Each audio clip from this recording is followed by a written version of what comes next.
I'm Lucy Foley. I'm the CTO at eXmoor Pharma. eXmoor Pharma is a full-service CDMO based in Bristol in the southwest of England. We recently received our manufacturing license for ATMPs, and we also offer consultancy services in both capital project design, translational consultancy, as well as full process development and clinical GMP manufacture.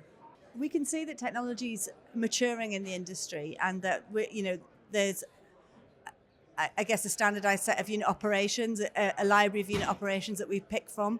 I think the thing that's now going to speed up time to market is how we handle data and how we start to automate processes and use artificial intelligence and machine learning.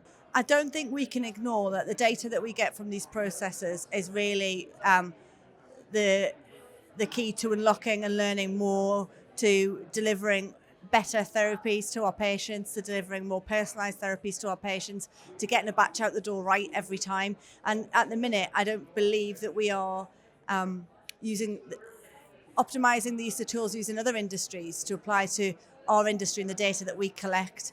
I think that this is where the industry now needs to focus. The tools are right, the machines are right, but how do we use the data to make processes better, but also to make us get through manufacturing and process development a lot quicker in the future?